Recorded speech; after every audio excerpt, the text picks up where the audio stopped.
Entering the Mayo Experience. Mayo Experience. Mayo Experience. Mayo Experience. Experience. Welcome to the Pat Mayo Experience. Let's get away from football and golf and sports just for a minute. Today we are ranking our top, in order, Quentin Tarantino movies in anticipation for today's release of Once Upon a Time in Hollywood. I'm actually more pumped for this Untitled Star Trek project that's coming up. Not that I'm not pumped for both, but as a big Star Trek fan and a big Tarantino fan, I feel it could be a very nice mix. But it's not just me talking about this. Joining me on the line, it is one, Sammy Reid, who you may remember from the Best Movies of 1999 show, which was, I quote, a big hit, Sammy. Yeah, that was really fun. That was super fun. It was me, you, and Dean, and I'm really excited to have Tim on the show. I mean, me and Tim have gone back and forth on Twitter. I've never actually done anything with him, so I'm just super excited to hear his ridiculous Tarantino takes. I think this will be great. Well, he is known for insane rankings. I have a feeling that most people's rankings, especially at one, will probably be the same, but it's so hard to figure out. You can have number 1 and you can have number 9, and then everything in between can just be put on shuffle based on who the person is. So let's bring in a person. What did I DM you last night? I said Tim's rankings, it's going to be DFL Pulp Fiction. Oh, I'm waiting to hear what Tim's actual list is to come to this. So let's bring him in. The man himself, the curator of terrible rankings. It is Tim Undergust. Tim Undergust. That's not my name. Do you want to lead off, or should I give mine to start off with here? Or actually, you know what? I will discuss the parameters of what we did. So the only movies in consideration for this Best Tarantino list are written and directed by Quentin Tarantino. So that has Reservoir Dogs, Pulp Fiction, Jackie Brown, Kill Bill 1, Kill Bill 2, Death Proof, Inglorious Basterds, Django Unchained, and The Hateful Eight are the movies that we're ranking. Not in consideration his segment from 4 Rooms, The Man from Hollywood, No True Romance, No Dust Till Dawn, and he has a story credit on Natural Born Killers, but let's be real, that's an Oliver Stone movie, which would have been way better if Quentin Tarantino had actually directed that. Those movies are not in consideration for this ranking of movies of 9. Sammy, we'll actually start with you. Give me your list of 9, 1 to 9. All right, I'm coming in hot. My number 1 Tarantino film is Django Unchained. My number 2, Pulp Fiction. My number 3, Inglorious Basterds. My number 4 is Kill Bill 2. My number 5 is Reservoir Dogs. My number 6 is Jackie Brown. My number 7 is Kill Bill 1. Number 8 is The Hateful Eight, and number 9 is the Subway sandwiches of Tarantino movies, Death Proof. Well, if they were the Subway sandwiches, then they would have been the number 1 ranking, so you're mistaken on that. All right, so Tim, let's hear your list. Sure. Now, the difference between my list and Sammy's is that mine's correct. Number 1, Pulp Fiction. Number 2 is Inglorious Basterds. It's almost 1A, actually, but it's 2. 3 is Django. 4 is Kill Bill Volume 1. Then there's a definitive gap. Oh, there's gaps in your list. Oh, yeah. Number 5 is Reservoir Dogs. Number 6 is Jackie Brown. Then there's another gap. Then number 6 is Kill Bill Volume 2. Oh, no. Then The Hateful Eight. And then Death Proof, because it is absolutely the worst Tarantino movie. Although The Hateful Eight is almost as terrible and unwatchable. All right, so I found this very difficult to put together for my list, because I actually enjoy all 9 of these to different varying degrees. So my number 1, Tim, your and I's list is actually kind of similar. I have Pulp Fiction at 1. I have Inglorious Basterds at 2. I have Django at number 3. Then I have Jackie Brown and Reservoir Dogs, Kill Bill Volume 1, Hateful Eight, Kill Bill Volume 2, and then Death Proof. So it seems to me Death Proof is barely even a real movie, but it does have one of the better scenes of any Tarantino movie. Is the very end of Death Proof when Kurt Russell starts crying is just absolutely fantastic. All right, I have an admission to make that everybody needs to know right off the bat. I actually haven't seen Death Proof. Oh my God. Yeah, I had ranked it at all. You should have said unranked. I know. I had no choice but to put it last. First off, I just got to say I'm very disappointed in your guys' ranking of Kill Bill 2, and we need to get into this. All right, well, is that where you want to start? Kill Bill Volume 1 versus Kill Bill Volume 2 then, Sammy? Yeah, why not? So I think, to me, Kill Bill is the more rewatchable Kill Bill. And it has, I think Kill Bill 1 is fantastic because it has the big choreographed fight scene at the end with the Crazy 88, and then that really gorgeous scene with him and Oren, or with her and Oren fighting at the very end. I think those are fantastic. But if I think of the scenes that I love the most in the Kill Bills, it's the Pai Mei scene. It's the trailer park scene when she gets shot full of rock salt and then buried alive. It's the ending scene with them. It's Esteban Viejo.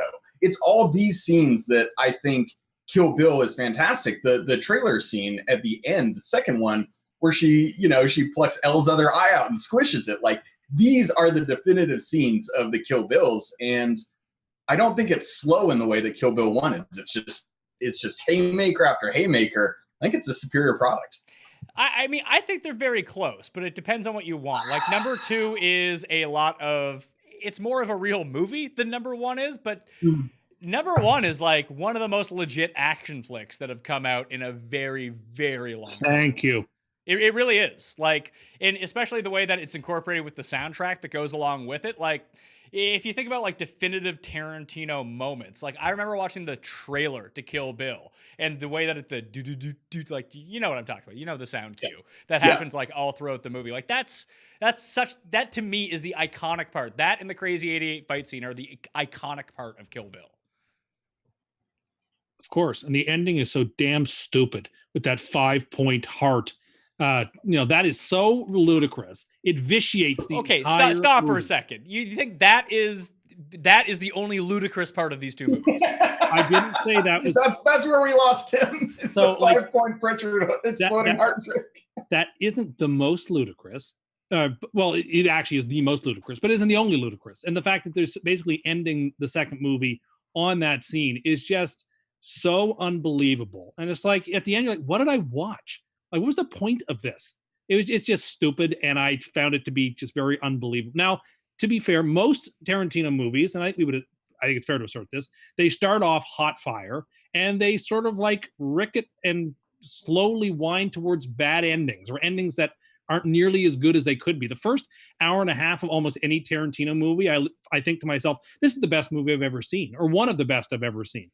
And by the ending of it, you're like, man, this should have been over 40 minutes ago, and this has not delivered on what I hoped it would be. And I think Kill Bill Volume 2 was like the apotheosis of that. This is actually a good take, Tim. What do you think the role of that is in like Pulp Fiction? Well, the role in Pulp Fiction, I guess, is slightly different, and that's why I have it 1, in that the ending of the story comes in the middle of the movie. Right. So it doesn't sort of wind down in the same way. And it sort of keeps your attention all the way through, in part because you're in your brain trying to stitch together what is going on and in what order. So you're not sort of thinking in such a linear fashion, where with every other movie, it has that sort of traditional storytelling arc for the most part. And that's where they sort of it comes upon the rocks. When we talk about Django, like when the shoot up at the plantation, the last 30 is just ridiculous. Like it destroys, I think, a movie that's moving along at a great pace, or the last, or the way it drags on after the scene in Inglorious Basterds, after the movie house, like the last 20 minutes of the movie just goes on and on. You sort of like, come on, like this does not end the way I wanted to. He doesn't stick the landings enough for me. Well, I think it actually depends on what you want from these movies. Like with Inglorious Basterds, like you can really separate into like 3 separate eras. Like the first 3 movies are basically crime capers. The ones in the middle are action movies, exploitation movies, kung fu from the 70s type stuff. And then the last 3 are basically like revenge porn revisionist history movies. So without the stuff at the end of Inglorious Basterds and Django Unchained, because the stories are so insane and implausible and are not correlated with actual history, that you kind of need them to be over the top and crazy. I get the endings to those movies, even if they're not great. I'd say, so the role I think this has in Pulp Fiction, which I think most people would say is his most important movie. It was his biggest movie. It's the one that has had the most influence on movies kind of since then, right? Mm-hmm. That kind of non-linear storytelling, that sort of thing that's really fantastic. But where Pulp Fiction loses me a little bit, and the sole reason I didn't have it at number 1 is exactly this thing that Tim's talking about. I'm not in on Bruce Willis. Like, once his storyline comes on, I kind of snooze it a little bit. Like the stuff with him, the stuff with his girlfriend, I'm just like, I don't really care. Like if they had stuck with the hitmen and that whole storyline more, or just cut Bruce Willis out, for me, it's a better movie. Okay, so It is the weakest part of that movie. I think that's hard to argue. yeah, and I'm with you on that being the weakest part of the movie, but it's the cab scene in general and like all his interaction with his girlfriend. Everything outside of that, all the Marcellus Wallace stuff and Bruce Willis is just, it's just bonkers, and it's highly rewatchable. Like, I am in on everything that basically happens at Zed's place. Him like that tracking shot of him sneaking back in, like through the gate, through under the fence, like back into his apartment to get the watch. That also has Tim. Tim, can you break out your Christopher Walken impression for us, please? Please. Well, you see, I brought this watch back from the war. I carried it inside of me. It's very important that you go back, get that watch. Otherwise, the movie doesn't make any sense. So here I am for a cameo.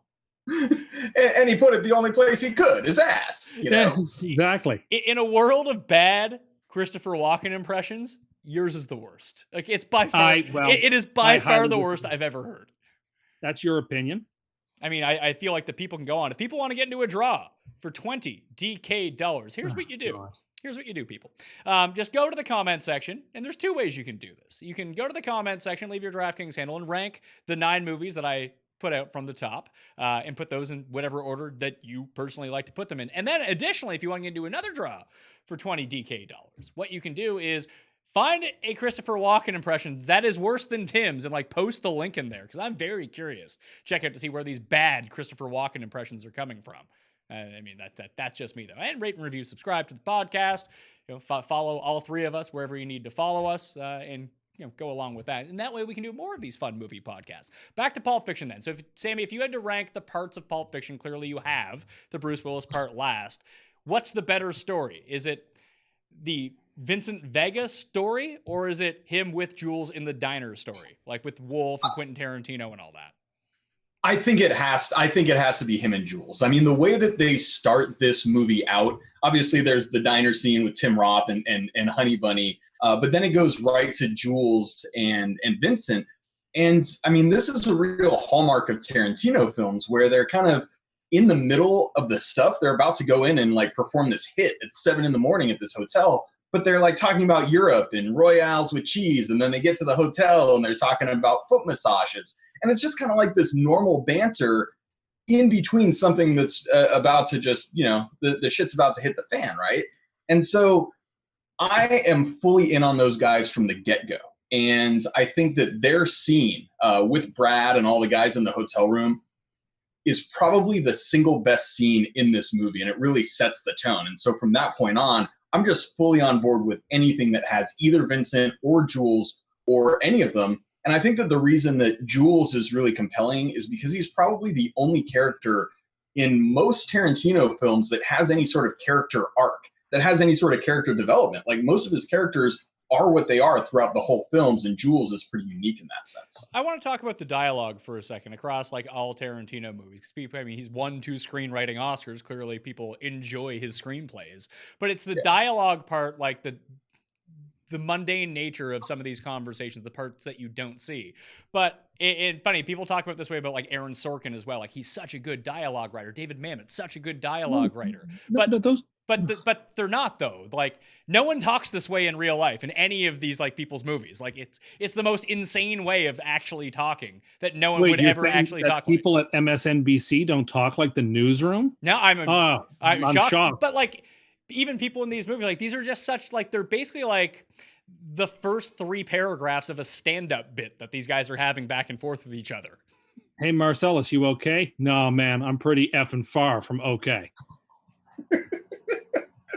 Marcellus' stuff is, to me, the best part of that movie, only because the movie's actually about him. It's about his search for his soul, right? His soul is in that suitcase. You don't know that. The whole movie you don't know that. The whole movie revolves around. You can say it's that's a what you think it is. I think the whole movie is an allegory for what happens when men have lost their souls and can no longer. We live in a world sort of without any sort of divine providence and are looking for something better or more important than themselves. Because otherwise, it's just amoral slasher, shoot 'em up murderer without any sort of like moral concrete center. Yeah. Like because Marcellus was absolutely lost the rest of his movies. I don't see why this one would be a huge outlier versus the rest of them. No, this movie I think is just super nihilistic. Like instead of a diner, they should have had these guys like holding up an Arby's. Oh, very like nice. That would have oh, been. Man, you shot Marvin in the face. Like a complete deadpan response to having shot this poor kid in the back seat, having a mundane conversation. And shout out to Phil Lamar, probably his biggest credit besides Hermes on Futurama. But here we are. But like, do you project like, because there's, this is well in advance of the internet. Now the internet has gotten a hold of this, and there's so many theories about what the briefcase is in Pulp Fiction. To me, like just based on watching Tarantino's other movies and knowing his MO, I wouldn't project some sort of just crazy deep meaning onto this. He probably thought, hey, this is pretty cool. I just won't tell people what it is. And he went on with the rest of his day and let people like Tim try to figure it out. Would you think it's his soul if you didn't read that on the internet somewhere? I mean, I don't know whether that's, I certainly, when I saw it, knew that it was something, there was something profound in there, something important. And, the more times you watch it, it makes more sense. Now, am I reverse engineering the ending because I want to think that? Well, maybe, sure. But I mean, it makes logical sense when I watch it. And to be honest, I sort of like looking at the movie in that perspective. I think it provides something in the middle that I think anchors it to the real world. I like it that way. I mean, this is film. You're supposed to interpret it any way you want. I just don't know if that was necessarily the intention or that's something people projected onto it over time. Sammy, I'll chuck this to you. Should we dock Pulp Fiction for being so influential it created a decade of really shitty ripoffs? No, we should not dock it. I think anytime you have something that's so great and just really makes such an impact, you're going to have a bunch of bad ripoffs. I think that Pulp Fiction, that's one of the reasons it holds up over time, is it's like, okay, many people have tried to recreate this and they couldn't do it, right? They did not have the secret sauce that Quentin Tarantino had. And I think that's a big reason why it's so good, not a reason why it's bad. Well, Timmy, that loser Shakespeare wrote so many wonderful plays. We really should dock him since so many people tried to write plays like him and they just didn't make the mark. We ought to knock down Hamlet a few pegs. You're just insufferable, aren't you? I'm just trying to answer the question. No, but like even something like, does Guy Ritchie exist without Pulp Fiction ever coming out in theaters and being a success? I don't know. Well, I mean, this is tough for me because I actually like Guy Ritchie movies, especially Snatch and Lock, Stock. Like, I'm in on those movies. Everybody likes those movies. Yeah, listen, those are fine movies. And Guy Ritchie's probably like the high end of this. Those were actually like popular, reasonably done one. Like Rock and Roll is exactly the same sort of way.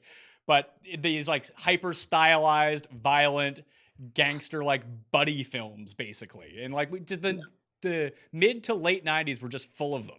And it wasn't very good.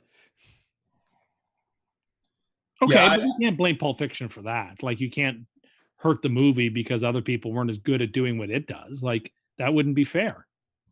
Yeah, that's fair. I'm mainly thinking of like, Sammy, did you ever see the movie The Way of the Gun? No, I haven't. All right, that seemed like a pretty bad ripoff version of it.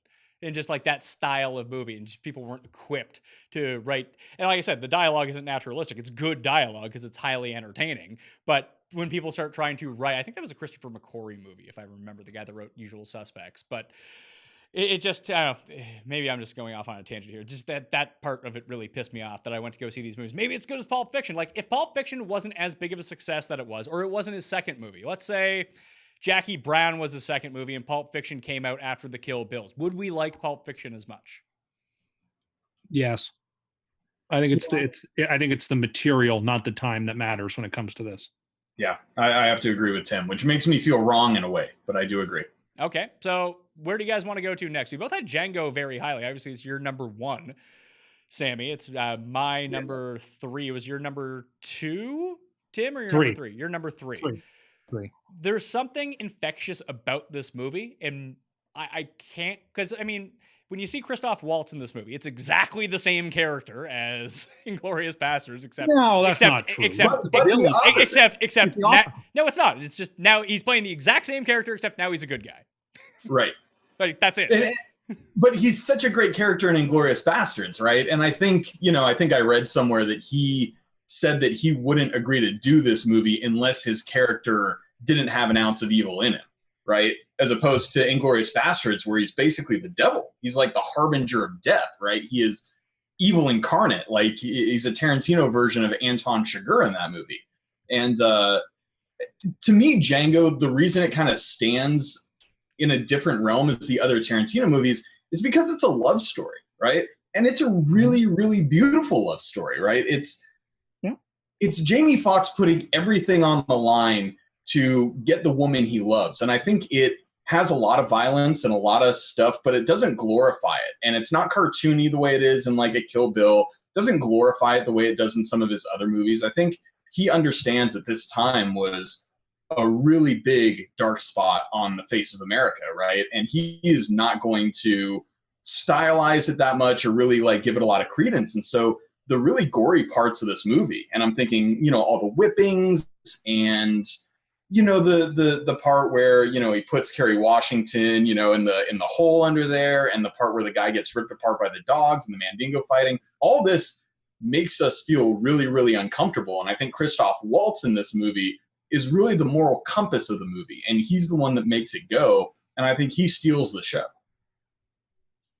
It's strange to see a Tarantino movie like this. Like, the only one I can really, like, most of them are just giant ensembles. Well, this one is an ensemble. Like, Jackie Brown in Jackie Brown, Pam Grier is the main character, and everything revolves around her, and the supporting performances are really good. Jamie Foxx is sort of like an unusual Tarantino lead, and, like, he's sort of the most boring part of the movie, his character, yet all of the supporting performances around him are really good, and he's good. I wouldn't say he's not good enough. He is good in the movie, but he stabilizes it and allows everyone else to shine. I think that's somewhat atypical of a Tarantino movie, because in Inglorious Basterds, like, Brad Pitt is the marquee star of the movie, but Christoph Waltz is clearly the main character and clearly the star of the movie. Yeah, Brad Pitt has what, like 3 scenes in this movie, and he just steals every one of them. I mean, I love Brad Pitt. He's one of my favorite. This is probably one of my favorite roles that I've ever seen Brad Pitt in any movie. What would you say is your favorite Brad Pitt performance? Is it's him in Inglorious Basterds, or is it him in True Romance? Yeah, it's Inglorious Basterds and maybe Fight Club. I think 7 is definitely his best performance. 7 is very good. 7's fine. 7 is such a tremendous movie. People underestimate how tremendous that movie is. I don't think anyone's like, Tim, you're like my brother. I think 7 might be my number 1 film of all time. I think it's a perfect movie. I think I might play with us, Sammy. Dude, come play with us. Bring it in. Like we're like the twins in The Shining. The whole thing with 7 though, like 7, no one's out here like throwing shade at 7, but I don't think that like people look back at 7 and be like, that is like the most well acted movie of all time. Like, there's nothing really to those characters. It's just the mood of the movie, the direction of the movie. Like, the star of 7 is David Fincher. The star of 7 is the movie, not any of the characters. And obviously Kevin Spacey comes in throwing haymakers at the end, but yeah. The story is the movie, and I think that's what's really special about it. All right, so back to Django for a second. How big of an impact in people's liking of this movie is how good DiCaprio is? Oh, I thought you were going to say how good the theme song is. The theme song is great. We'll get to that later on. Django! DiCaprio's fantastic. I mean, he should have won the Best Supporting Actor, not Waltz, for this movie. I strongly felt that. Every part of his character, I mean, his character has such depth. Of course, he's a man of profound evil, but yet at the same time, he's sort of like a flake, and he doesn't know what he's talking about, and he's a fool, but yet profoundly cruel. He's just a very fascinating character study. One of the best lines in the movie is when Christoph Waltz starts speaking to him in French. He's like, no, Monsieur Candy does not speak French. You will insult him if you do that. Like that right there, you get to the heart of a man who's a pure contradiction, who doesn't know who he is, other than he's soulless and dark in the middle. Well, it's funny because like just looking back at the Oscars from that year, Christoph Waltz wins for the second time. Leonardo DiCaprio not nominated for an Oscar for this movie, and like Robert De Niro in Silver Linings Playbook is in there. That's fine. Tommy Lee Jones in Lincoln. That's fine. Alan Arkin in Argo, fuck yourself. That's fine. There's a movie that had no cultural purchase after it came and went. Hey, it won. That's all that really mattered for Ben Affleck and crew. But like, Christoph, what's a better performance? I don't know if Sammy, if you've seen this movie. Tim, I know you have, and the poster's on the wall behind me. Actually, they both are somewhere. But is Christoph Waltz, does he give a better performance in Django Unchained than Philip Seymour Hoffman does in The Master? Because I don't think he does. No. Philip Seymour Hoffman in The Master is like top 10 all time. He's so amazing. Okay, I think that's a hot take, but I would prefer. No, you know what? I changed my mind. I prefer Waltz to what Hoffman is doing in that movie. Well, I don't think that Christoph Waltz ever got anyone to play the game, Tim. Pick a point. Again, just a tremendous scene, a scene that is overlooked in that movie very much. But that movie in general tends to be pretty overlooked. Because you know what? It is so darn strange and it's not something you can just have on TV for people to flip on and watch. And so it has no chance of like being a part of like the popular culture. It's just weird. Well, Sammy, what do you make of like the rewatchability of Tarantino's movies? I think Tim hits on something here. Like that's really the case of, I think, like P.T. Anderson makes all these amazing movies and no one really cares outside of people who are huge fans of him or really love movies. Like the general public just doesn't give a shit about P.T. Anderson seemingly whatsoever. But if you I've seen There Will Be Blood twice because I need to be in a special mood. I need to sit down and like be in a good emotional state to go through this entire movie. Whereas Tarantino movies, I think, are not defined by the entirety of the movie. They're very much defined by scenes, right? Tarantino's movies are just a series of scenes that are all amazing in and of themselves, and they kind of make up an entire movie. And that's why you can jump in anywhere in Pulp Fiction, you can jump in anywhere in Django or Inglorious Basterds. I mean, think of the way Inglorious Basterds starts, right? It starts with that scene at La Petite's place and with Hans Landa, and that is just like an absolute masterpiece of acting and building up tension. And at the end, Landa just looks at him after he's just so polite and kind of, flittery about things. And he goes, "You're harboring enemies of the state, are you not?" And La Petite just breaks. And it's like, oh my God, they're starting this movie like this. And then it goes to Brad Pitt doing his whole Aldo Rain, y'all owe me 100 Nazi scalps and I will get my scalps. And he does this whole monologue. And then it goes to the third scene, which is the one in the basement, I believe, the basement tavern. And it's just haymaker scene after haymaker scene. And I think that's what really defines Tarantino films. That's why you can come in them at any time and be like, yeah, I'm here to watch the rest of this movie. I will throw out that your Aldo Brad Pitt impression, much better than Tim's Christopher Walken impression. Thank you. I actually just rewatched the movie last night in preparation for this because I hadn't seen Inglorious Basterds in probably more than a year. I'm like, dude, I got to watch this. I've seen Django 20 plus times. I've seen Pulp Fiction 20 plus times. I've only seen Inglorious Basterds 4 or 5 times. So I thought I'd do a little refresher. And Brad Pitt was as good as ever. Okay, so just to finish off on Django for a second, Tim, I'm with you. The opening scene, because I want to talk about the best opening credits, because Tarantino has a very special style of opening credits, that the Django opening credits are by far the best, with the 70s style, whip pans along with the whips in the actual song. It's amazing. Yeah, it's fantastic.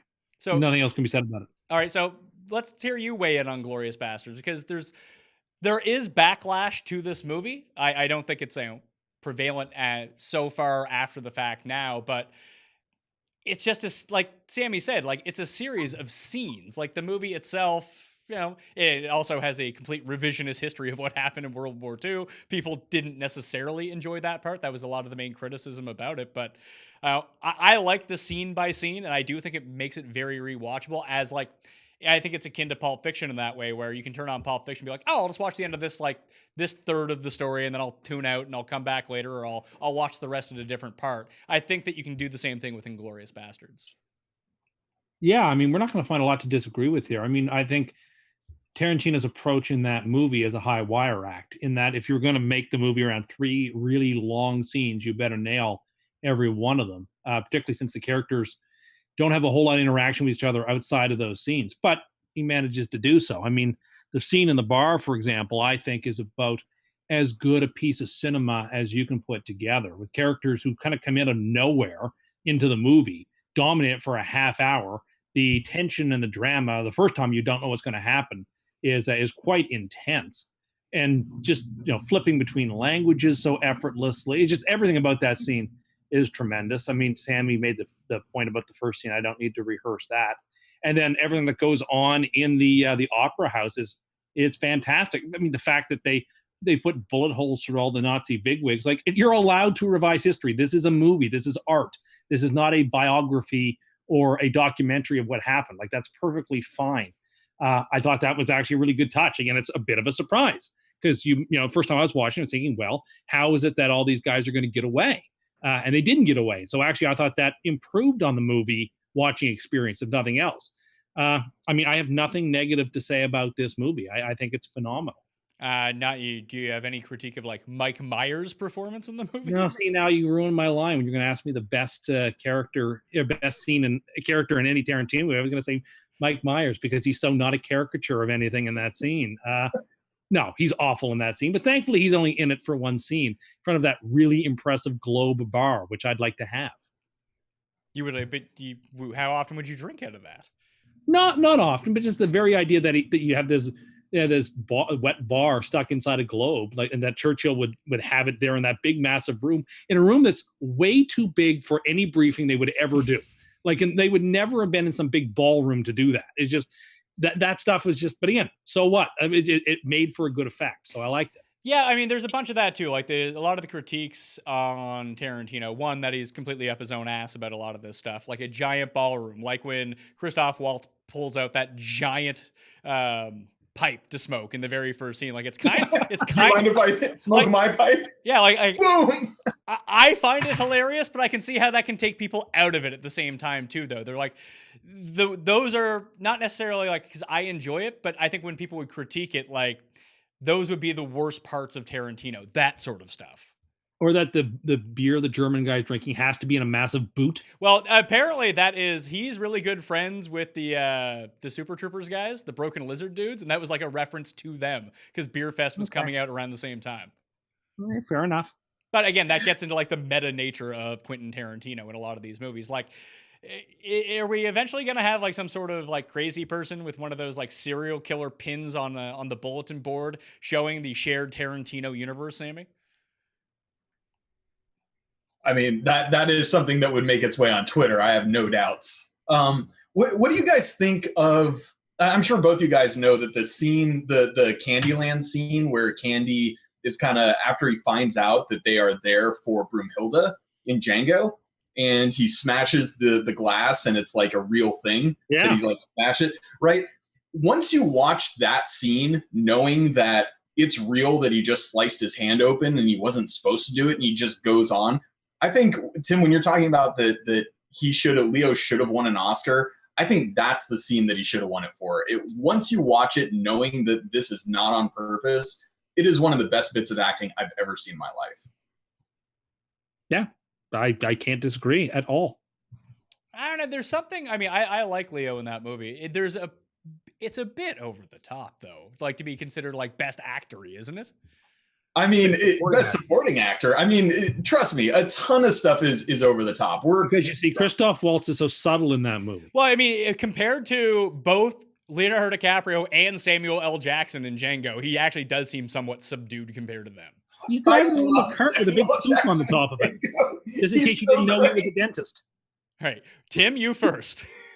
I said, just in case you didn't know he was a dentist, he's riding around with a cart with a big old tooth on the top of it. Yeah, but I don't know. He seems like a caricature to me. I mean, that again goes to the giant pipe in Inglorious Basterds. Like that. I like that. Yeah, it's fine. I like it too, but it is a bit over the top. And I guess it kind of melds with these like revisionist history things where you can be a bit more, not only loose with the facts and actual history, but a bit outrageous for stuff that wouldn't have happened at the time too. Well, here's something outrageous in Django, and it's probably the only funny part in Django is when Don Johnson, when they try to like come back and kill the guys, and they're all sitting there with their hoods, and he's like, man, I can't see out of my hood. Well, I can't see either. Who did this? My wife spent 3 hours on those hoods. Well, here's a plan. Why don't we get rid of the hoods, and then the next time we'll do the hoods right? And it's just like this back and forth. And that's like the only funny part. Like Jonah Hill's in it. It's absolutely hysterical. And that's like the one part of Django where there's like some levity and some humor. And I really like it. Well, okay, let's go to Hateful Eight for a second because it was down on all of our lists. I actually really like Hateful Eight. And it's not. How many times have you watched it? probably 5 or 6. It's on a lot on like at least my movie channel. So like it's on, there's nothing else on, I'll flick it on. And you can kind of jump in at any point, and it's structured in segments. So it makes it, again, very rewatchable in that way if there's parts of it that you like. But if we're going to talk about like, I guess the issue with it is the one central location where no one really moves. It just seemed like Tarantino wanted to get his buddies together and hang out with him for like 3 months. We can all just kind of hang out on this set and we'll shoot this movie and be on our way. But it shares, if you look at like 3 phases of Tarantino, like the first 3 movies, the next 3 movies, and the last 3 movies all are kind of linked up together as different types of movies that he's trying to make. And it does seem like the new one is going to fall more towards like Inglorious Basterds. At least I think that's how it's going to go in terms of like revisionist history type of fantasy history of something that actually happened, even with these fake characters spliced all throughout. But with Hateful Eight, like it's like if the first scene in Inglorious Basterds was the entire movie, but it wasn't as good. That's the best way I could probably describe it. I think that's really fair. And I think the thing that I like about the Hateful Eight is that I guess the whole thing was shot in like this like 70 millimeter like wide angle, but the whole thing is in a really confined quarters, right? In the haberdashery, in the little boogie, that they're taking along. And so it gives you this feeling of claustrophobia. And you mentioned The Shining earlier. This is exactly what they did in The Shining to give you that claustrophobic feeling. So I think that's a really good part of it. But I think this suffers from the thing that a lot of Tarantino movies do, is that it's way too long. And when it's really long and it's not quite as good as the other movies, to me, that makes it like less rewatchable. I've watched it once and I was like, yeah, I'm kind of like probably not going to watch this again. It's trash. I don't know another way to put it. It's a trash movie. The McDonald's of Tarantino movies, right? Yeah, it's trash to like this movie. Yeah, it is. Slow and I have great patience. So slow doesn't bother me, but it's slow in all the ways a movie shouldn't be. It drags on. The plot is indecipherable at points and not in a clever way. Kurt Russell's just bad in this movie, and that doesn't help. He's like legitimately really bad. And so I don't know. I did not like the movie. I would not rewatch the movie. If it was being shown in my backyard, I would close the door. Jesus Christ. I don't think it's a bad movie. I find it something that I enjoy to watch. I find it hard to make it through the entire thing from beginning to end. Now that I've seen it, like I'll tune into the parts that I like, tune out of the parts that I don't like. I didn't think that Kurt Russell was all that bad, but he's probably one of the weaker parts of the movie. Bruce Dern's actually really good. What is Kurt Russell good in, first of all?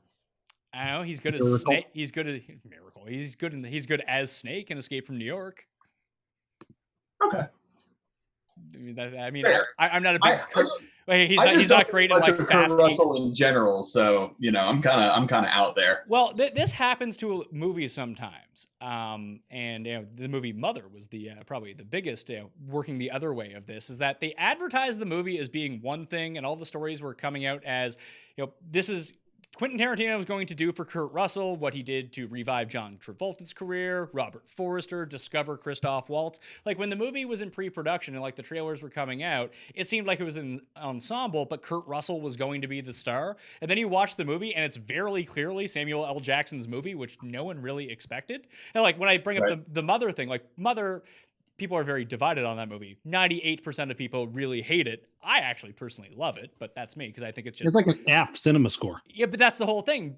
Cinema score isn't necessarily based on the movie. A lot of it is based on the expectations that you have coming in. And that movie was advertised as like a horror movie, very simple thriller starring these big stars. And that is not what that movie was whatsoever. It was just off the wall, batshit crazy. And that is not how the movie was advertised. So you walk into something thinking it's one thing and it's totally the opposite or nowhere near what your expectations were. You're probably going to hate it. And I feel like Hateful Eight suffered not quite to the extent that Mother did, but because, it's a better movie than Mother was. But going into it, like, when I watch it, that's not what I was expecting walking into the theater. And that's not always a good thing or a bad thing. It's just, it plays with what you expect. So you build like a Tarantino movie in your mind to a certain point that it's going to be this, it's going to be this, it's going to be this. And when it's not, it leaves a bad taste in people's mouths. Well, that's kind of what Scream did when they put what's her face on the beginning on the front of it. Who am I thinking of? The girl who gets stabbed at the end. Drew Barrymore. Yeah, thank you. Drew Barrymore, she was like going to be the big star, and then she gets killed in the first 5 minutes, and it's like, whoa, this is not what I was expecting. But Scream pulled it off in a way that Mother didn't. Yeah, but the whole thing was that although you had the expectation that Drew Barrymore was the star of the movie, that you knew it was a horror movie walking into it. True. Like it never deviated from that, so it couldn't go the complete other way on expectations a lot. Now, there's something slow about it. Like I do like the ensemble in it though. Like you can pick and choose your favorite characters, but it's just it's all basically people from Tarantino universe, all actors he's used before. And it's just fun to see them in different roles. Like, and maybe that's part of it too. Like if it wasn't a Tarantino movie, maybe I wouldn't like it because there's also that built-in baseline expectation that you're going to, it's going to at least be a competent movie. At least you think that it's going to be. And that you have fun hanging out with these people that you don't necessarily have a history with as these characters, but you have a history with in these films. You know that Tarantino can put them to good use. Yeah. So. Yeah. We should talk about Reservoir Dogs, you guys. Yeah, we'll go back to the beginning. All right. Reservoir Dogs. We could talk about a good movie for a while. Where did you have Reservoir Dogs, Tim?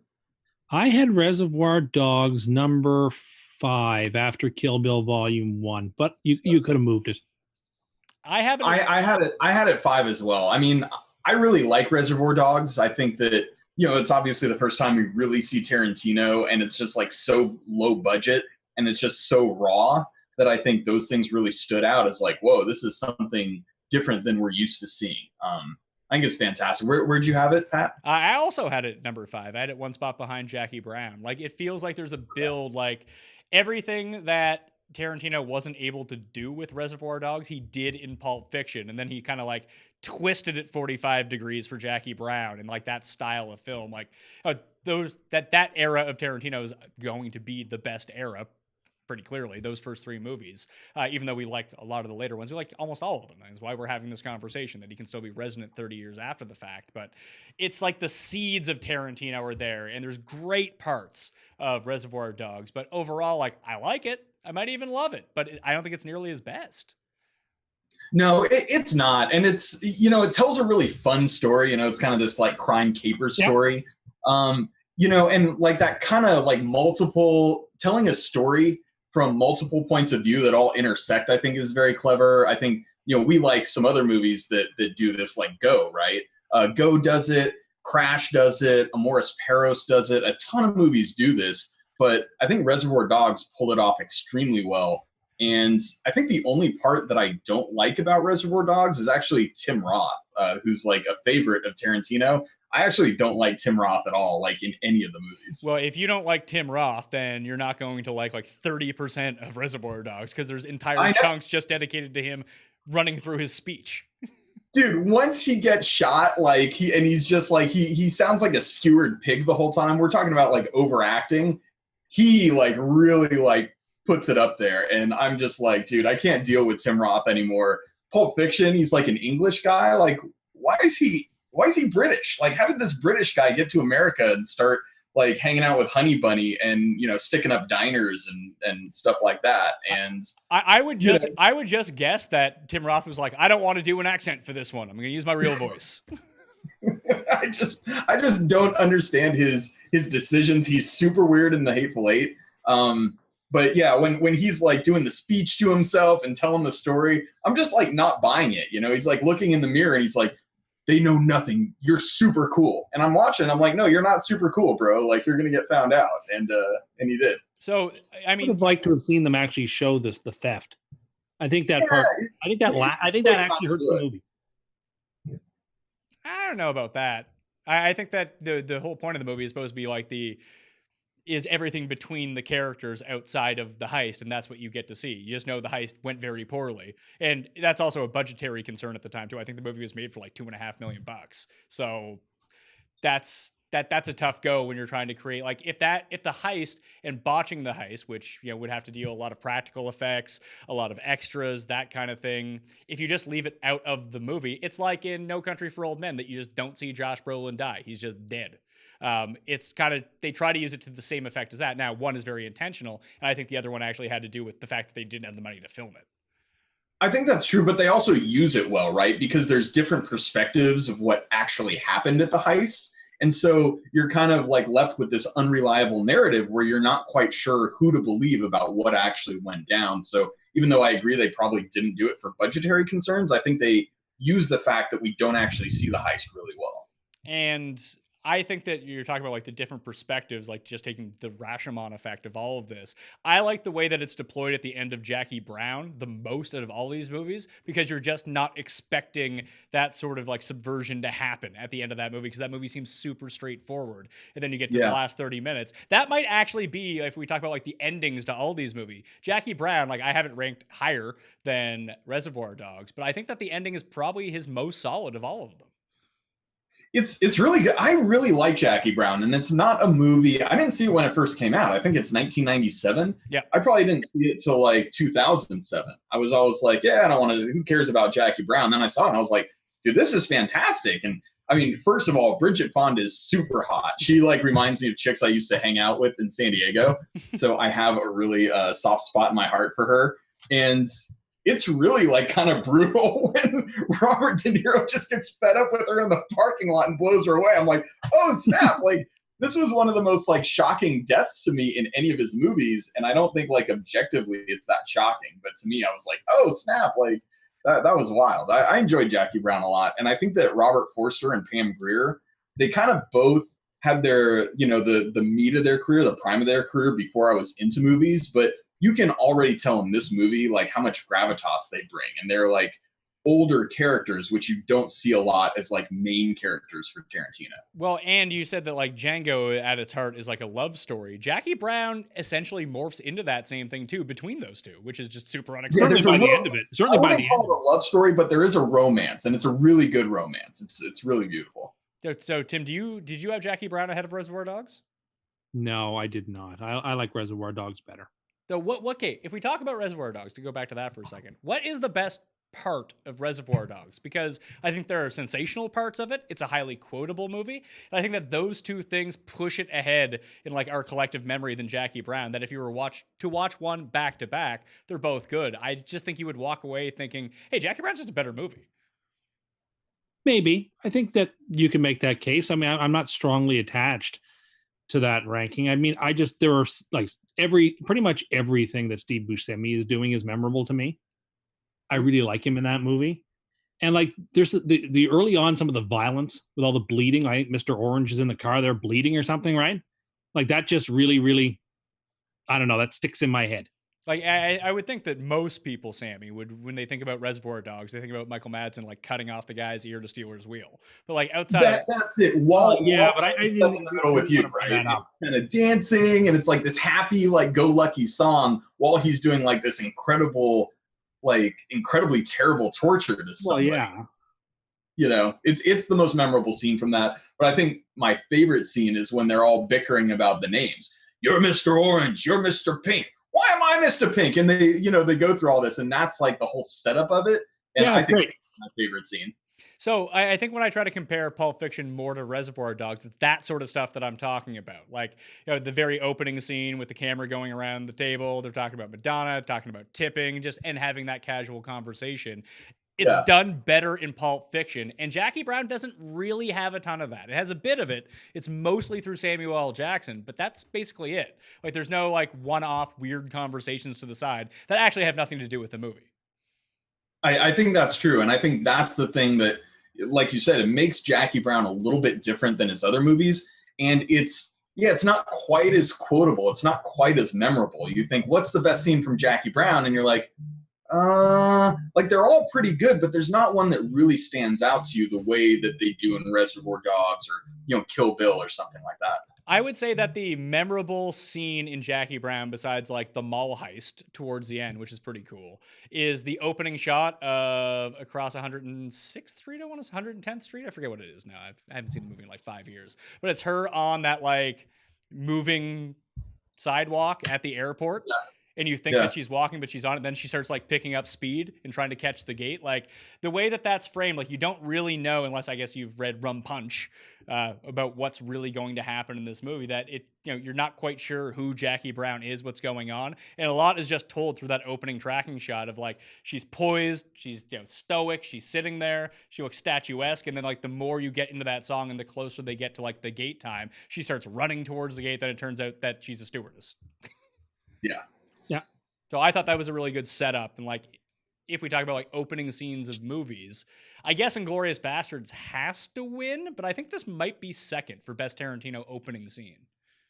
Yeah, because the opening scene of Pulp Fiction is the diner. It's not actually the hotel heist. So if that was the opening scene, I would have given it there. But I do think that it's got to be Inglorious Basterds. I mean, that would be my vote too. Yeah. It's chilling. I mean, and the buildup, to have the buildup in that scene and then the tension build up 2 scenes later in the basement tavern. I mean, that's like twice where it's just like your heart is just like pumping and nothing's actually really going on yet. It's just very, very effective.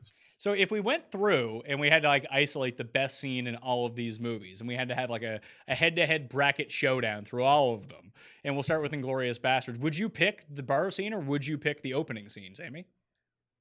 I picked the opening scene. I just think it's acting at its finest. And even though the bar scene is probably a little bit more memorable, I think that the opening scene of Inglorious Basterds, it's the first time we ever see Waltz. And so we're like, who is this guy? And we don't really know that we're supposed to be afraid of him. But then the way like Lapetite starts reacting, I mean, he is so cool the entire time. He is cool under pressure. And he just gets cracked like that by Londa. And it's just incredibly effective. He has to basically choose in that moment between his family, because they'll kill all of his daughters, and the family that's underneath the floorboards. And he gives them up. And then, Shoshana gets away, and au revoir, Shoshana. And it's just like, it is so, so, so incredibly good. And I think it's one of the best scenes Tarantino's ever done in any film. Yeah, I think both those scenes are up there if we were like to rank his best scenes. But Tim, which one would you choose? I would pick the bar scene. Nothing against the opening scene. I think it's great. But, the tension between Shoshana and Londa when they're having that dessert and, he asks that's green. The fact that can be as powerful as it is, sort of like that almost like connects on to the earlier scene at the farmhouse. Whereas the bar scene is like just in the middle of this movie and it's sort of central focus and all the characters are going to die. And none of them really mattered that much to start with, and none of them mattered that much to the plot afterwards either. They sort of it's just this phantasm in the middle of the movie that blows up and just is enrapturing, and you're learning things, and like there's so many different moving parts between the game that they're playing and the symbol that he uses to give 3, and again the switching between the it's such an excellent scene. It's just, I don't know, I love it. I think it's the best. So it really is. I was going to say, he mentioned the scene with what's her name, the French girl, and Londa when they meet at the restaurant afterwards, and he orders her milk, just like whipped cream. Oh my God, it is so good, and her acting. What's her name? Melanie Laurent. She is.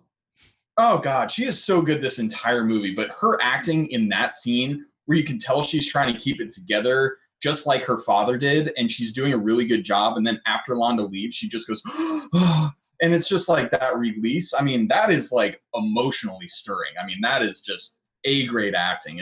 That's what makes this movie what it is. So I think I'm with Tim. I like the build of the basement scene a bit more because they're not getting out of there. So right. Going in, like if it's going to be in a basement, they're all going to die, basically. So you have to figure out how it gets to that. And the first scene does very much the same thing, too. It builds this tension, builds this tension, builds this tension. And it's a classic Tarantino, basically, trope at this point, that you build the tension to the point where there's extreme violence for a very short period of time. And because people always just talk about how, like, hyper-violent his movies are, but actual, like, violence per second on screen generally isn't all that much. It's just calm. Except for Kill Bill 1, yeah. Yeah, and those are, kung fu movies. So it's hard to place those into the same realm. So I would go with the basement scene from that. If we had to go from Reservoir Dogs, are we going to say it's the opening scene, the ear-cutting scene? Definitely the opening scene. Or they're all chatting. Or is it the Mexican standoff scene at the end? I'm going to go. Sammy? Yep, opening scene for me.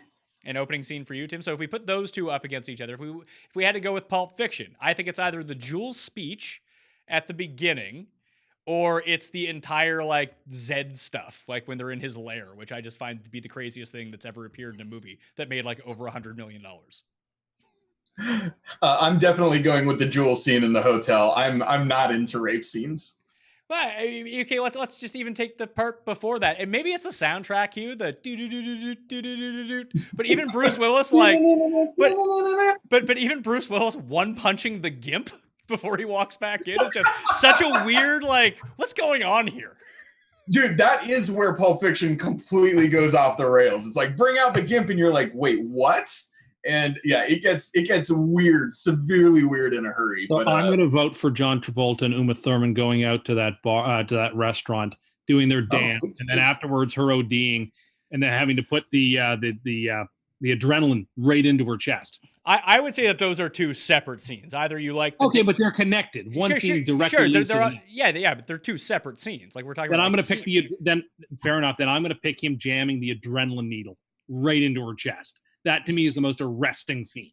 Well, it's funny, like when I was a kid, Sammy, like I didn't quite get what was going, like what happened in that part. Yeah. And then as I got older, now I'm a big heroin right. user. As you got older and started doing heroin, yeah. Once I started doing a bunch of heroin, I was like, oh, this makes a lot more sense now. But like now, like reading up on it, like I guess if people don't know, like she gets the stuff. And when she snorts it, she thinks it's cocaine, but it's actually heroin, and that's why she OD'd. What kind of druggie is she? Like, how do you make this mistake? This is a really bad mistake. No, it's a really bad mistake, but I believe the reason for it, like the subtle difference is because I can't even remember at the point. It's one way or it's the other, that it came in the balloon or it didn't come in the balloon, but like heroin's supposed to come in the balloon, but this didn't come in the balloon because he was rushed to go get it from Eric Stoltz, that it didn't come in the right packaging. Whatever packaging it was in was the opposite of the packaging that it's supposed to be in to identify what it is. Yeah, I think it was just in a baggie, right? Yeah, so it was supposed to be in a balloon. That way you would know it was heroin. That's why she thought it was cocaine. I mean, I first off, like, Tim, I am surprised at how many good takes you have here. Like, my opinion of you is completely changing. This scene, that whole, like, stab in the heart scene is so fantastic because she's, like, ODing and they're yelling back and forth. You know, he, like, drives the car up and it, like, hits the house. You know, he's like, don't bring her in here. And then they're arguing back and forth. He's like, the little black book, get the little black book, the black felt tip pen. And they're yelling. And it's just like, dude, I mean, like, it is going down. And then he's like, okay, stab her in the heart. It's like, no, you stab her in the heart. Look, the day I bring an ODing bitch to your house, I'll stab her in the heart. You stab her in the heart. And it's just like, it is so whippy and snappy and back and forth, but so much tension that's like not really latent. It's all happening. I think that scene is really, really incredible. We forget it. So, I mean, when we almost overlook completely the entire like Winston Wolfe subplot, which might be one of my favorites. Yeah, but it's overdone, right? Like that everyone knows that scene. It's almost like cliched at this point. I would say that the needle in the heart scene, Tim, has a bit more resonance over the years than the Winston Wolfe scene. You think? Yeah, I do. All right, actually, I know. Here's a hot take. They didn't actually need Winston Wolfe, like, to come in and tell him to clean the car and put some blankets on it. Like, what did Winston Wolfe actually do? He came in, he drank some coffee, he bossed him around, and then, you know. The best thing he did is he showed up at 6 minutes after he was called when he was 20 minutes away. Well, I think of a lot of it is just like he comes in as like a stabilizing presence. Like they're off the rails. They don't know what to do. They're all panicking. He's just sort of like, he's like the base. He comes in and neutralizes everything, gets everyone on the same page. And he works very efficiently. He gets it done. It ain't got to be spick and span. You just got to get it so that you can pass it through the middle of the day. You don't have to eat off of it. Here's my big question. When they call Winston Wolfe, where is he at? He seems to be at some. The way that I always thought of it is he's at an after-hours club, but for fancy people, not like but it's like 7 a.m, isn't it? Yeah, that's what I'm saying. Like that's why it's an after-hours club. He's been on. So he's been up all night and he's just like hanging out and drinking Perrier and stuff like that. Well, it's fun to like headcanon stuff onto Winston Wolfe because we really know nothing about him. That he seems to be like a guy who sleeps maybe 3 hours a day. I'm still going with the Jules scene. I think, the hotel scene and his speech, that is what people think of when they think of Pulp Fiction. I agree. And it's funny, like, the opening scene, them at the apartment, or I guess, is it a hotel or is it an apartment? I thought it was an apartment. Maybe it's not. Maybe it is. I don't know.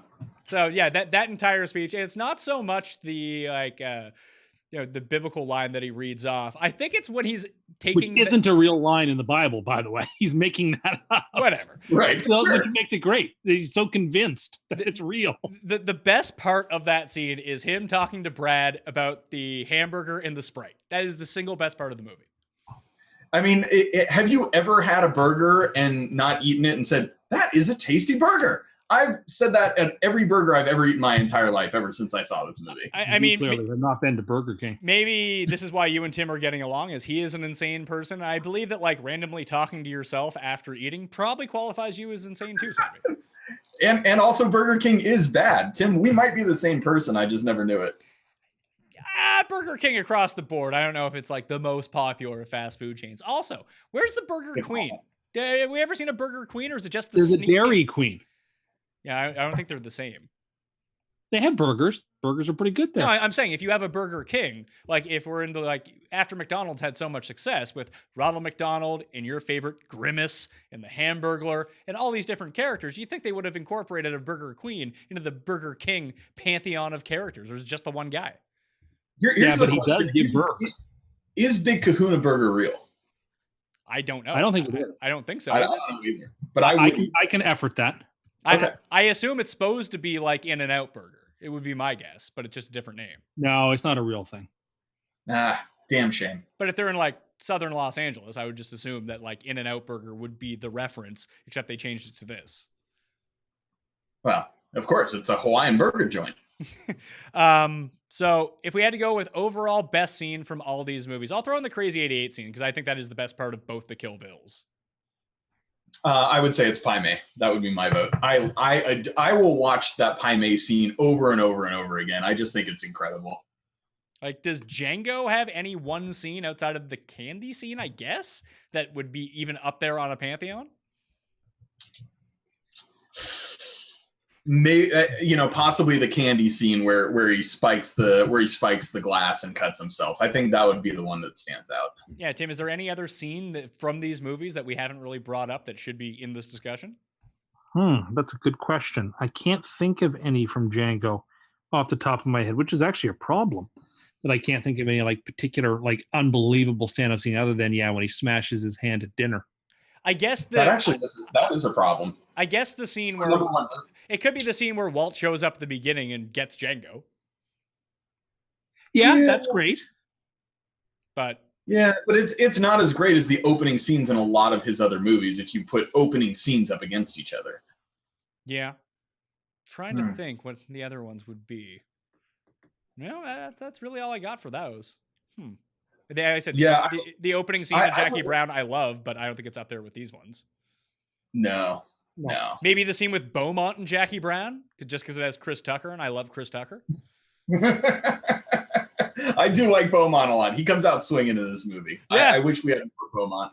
He's like the guy in the home run derby that hits 45 home runs in round 1 and then loses in round 2. That is Beaumont and Jackie Brown. And the scene where he gets killed in the trunk is a pretty well shot scene. I actually really enjoy that. Oh, where the camera stays like it cuts to it stays up on the balcony for a while till it cuts to the trunk. Right. And you just see Ordell's, truck like go around the corner and into that field and pop. And, he's like, get in this trunk. I need your help. Like that whole buildup. That's actually a really good scene. All right. So let's do this. Best character in a Tarantino movie. I think I could be talking out of my ass here, and this might be highly debated. I don't know. I think if we had to like the big bracket, it comes down to Jules versus Landa. Yeah, versus Landa. Yeah, I think Landa's better than Schultz. I would throw Aldo the Apache in there, but he's not as central to the movies as Landa or Jules is. And I think I mentioned this earlier, but Jules is the one character that really develops and like changes his tone throughout the movie. And he's got some of the most memorable lines. I think for those reasons, it's got to be Jules. I think he's my number one character. Tim? Of those two, I would vote for Landa. No, would you throw anyone else into that mix? Yeah, I mean, at the highest of the high, no, I don't think that I would. No, I don't think I would. Okay. So who is the best Tarantino regular out of all of these actors, Tim? That's a good question. Is it Samuel L. Jackson? Yes. Yes. That's my vote. Yes, it is. And the worst is Tim Roth. That's my vote. Just dead fucking last Tim Roth. I'm going to say Kurt Russell is the worst. He's only in the one movie. I guess he's in the two movies. That's not true. He's good. He's actually quite good in Death Proof. And he's going to be in this one that's coming up. Oh, he's in the new one as well? Of course. What else has he got to do? He's in the Fast and the Furious franchise now. Yeah, and those movies are trash. Oh, that is a bad take. Sammy? No, I'm in on the Fast and the Furious, unfortunately. Sorry, Tim. I think I do need to give a shout out. I don't even know who the actor's name is, but the guy who plays Esteban Viejo, he's actually the same actor who also plays the cop who, like, she spits blood in his face.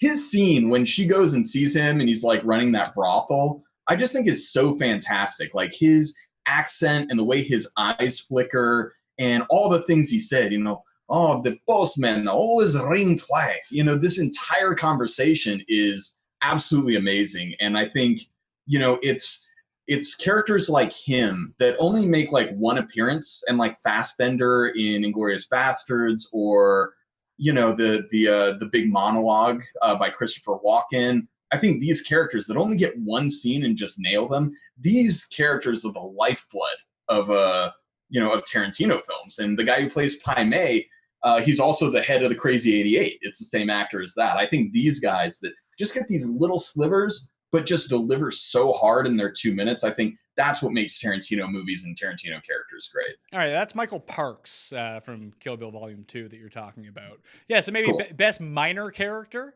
in a Tarantino movie, that's who it would be for you? Yeah, I love Parks. I just think his Viejo character, Clara, is just like so amazing. Like I will watch that scene all day, every day. I know. I'm prone to Lawrence Tierney in Reservoir Dogs, although Lawrence Tierney that is him. Like when you see him show up on Seinfeld as Elaine's dad, he's exactly the same. When he does a voice, on The Simpsons, he's exactly the same. That's right. Just him. He's just so great in that role, though. Yeah, I'll pick August Diehl. Who? Sorry, August Diehl. He's the one who plays the German soldier in the tavern scene. Ah, okay. Oh, the Gestapo guy. Yeah. Yeah, I think he's terrifying and charming and frightening and violent and ludicrous all at the same time, and does it all perfectly. Good call. I like that. I actually like Walter Goggins in Hateful Eight too. I just thought he was good, and he saves the back end of that movie. Like, and he really compliments Samuel L. Jackson really well. He was just a weird injection into the movie that I wasn't really expecting, and I like him in a lot of things too. So maybe that goes a long way. I don't know. The guy who plays Candy's lawyer too is so fantastic because he's such a loser and such a scion and a hanger-on of Candy. But I can't remember the actor's name, but you know who I'm talking about. I do. He loves his bourbon and sweet tea. Yeah. I actually drink bourbon and sweet tea when I go out just because of that guy. I was like, I'd just seen Django. I went to a bar and they had it and I drank one. I was like, this is actually really good. And now that's like my drink. Who would it be in Pulp Fiction? Like, who has like the best cameo role in Pulp Fiction? Is it Christopher Walken? Oh, it's Christopher Walken. Or is it Eric Stoltz, who's excellent? He is excellent, but it's Christopher Walken. I mean, that whole thing was done in just one shot and one take, and it's just so Walken. And that whole story just like drags you in. I mean, for me, that's like that kind of rivals the Jewel scene, but it's not as impactful afterwards. It's just like there for itself almost. And you would say it's Christopher Walken as well, Tim? I would, but Tarantino is a close second. Yeah, I mean, I don't know where I stand on Tarantino putting himself into his own movies. He's such a disaster. Like, he's not a good actor. But that's his best role that he plays. I guess so, but I don't know. Dusk Till Dawn. I can actually get behind Tarantino and From Dusk Till Dawn. I know that's not one. I will take Christopher Walken here. Can I give a special shout out to Stephen Hibbert, the guy that played the Gimp? It's an iconic role. Special shout out for the Gimp.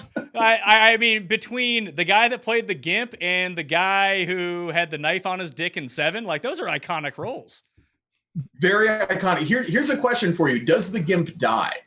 When he's like hanging by the chain, does that kill him? Yeah, I thought when Bruce Willis, because Bruce Willis is a boxer, so obviously his punches probably have a bit more impact than most punches. I thought he broke his neck when he hit him. Oh, I didn't. I thought he was just unconscious. Well, if he was unconscious, he would have hung himself. Well, but I don't know the way. Listen, I wasn't studying closely the way in which the chain was attached to him. So maybe it did, maybe it didn't. But I thought he was just sort of suspended and unconscious. I'm surprised the guy that played Zed didn't have more of a career after this either. I believe. Yeah. I believe when it. you get typecast as like a male rapist, I think it's really hard to like break that from that point on. Hey, that guy that played Buffalo Bill turned out to be in other things too. He was in The Hills Have Eyes and Heat. That's true. That's true. What was his name?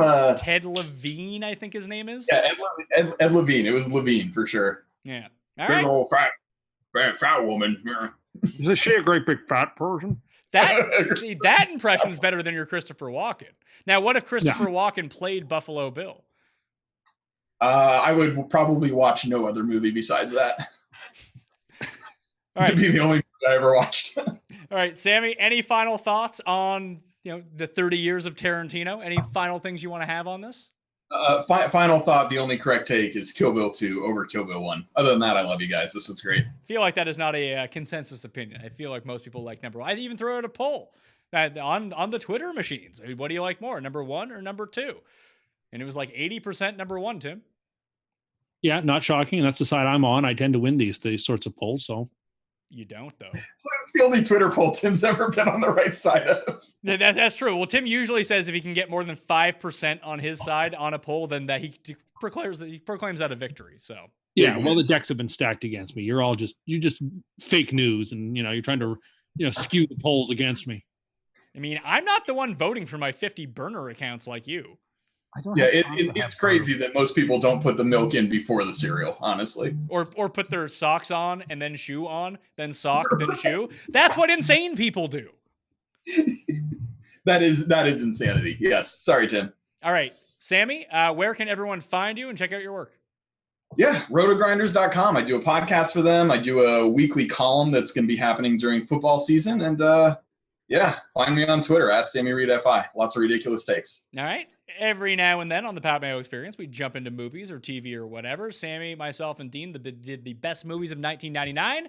If you want to go check that out, you can follow me on Twitter at the PME. And of course, I always want to thank Tim Undergust. Tim Undergust. That is not my name. You will find me at Tim Anderson 87. I bring the funny. And apparently really terrible takes that less than 5% of people tend to agree with. You can do that. I tweeted out yesterday that onion rings are better than French fries, and I did not get ratioed. In fact, I got reverse ratioed. Do people agree with that onion rings are better? I think if you had the highest end onion ring, maybe. But onion rings are always done, they can be done so poorly. It's really hard to fuck up fries. That's not true. Have you ever been to most fast food places that aren't McDonald's? Fries are usually bad everywhere except for McDonald's. Well, you're comparing them to the standard of McDonald's. But where is the go-to onion ring place? I don't know. I think A&W has fantastic onion rings here in Canada. There's a lot of places that have good. You know what? A bad onion ring is better than a good French fry that is a McDonald's. I am not on board with this take whatsoever. Sammy? I'm actually team onion ring. This is really bad. Yeah. How often do you actually have onion rings? I feel like you think you like them because you have them twice a year. That's probably true. I try not to go to fast food places, but I mean, when I go to a good restaurant or something and they're like fries or onion rings, I'm like, yeah, give me the extra. I'll pay the extra $1 for the onion rings. Okay, they're good. So in your day-to-day life, you might go out of your way to make fries at home, though, right? You can either do them in the oven, you can buy a bag of fries and put them out. When was the last time you ever made onion rings at home?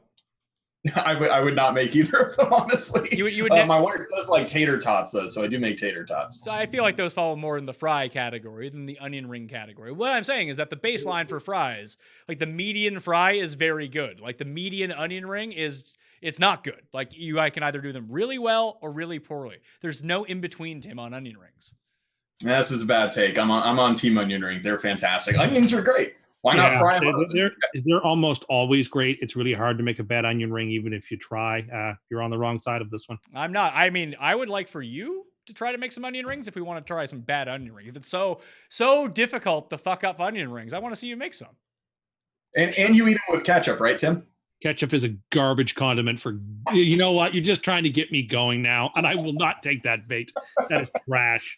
All right, I'm Pat Mayo. You can follow me at the PME on Twitter. You can hit up those giveaways. You can follow me on Instagram as well. Plus, subscribe to the Pat Mayo Experience audio podcast if you leave a review up there and leave your DraftKings handle and something you like about the show. Hey, man, more movie podcasts, which you're probably not saying after this one. Let's be real here. But if you do say that, you're in a draw for 20 DK bucks. All right, I want to thank Sammy and Tim. I'm Pat Mayo. I'll see you next time. That Mayo Experience! Experience!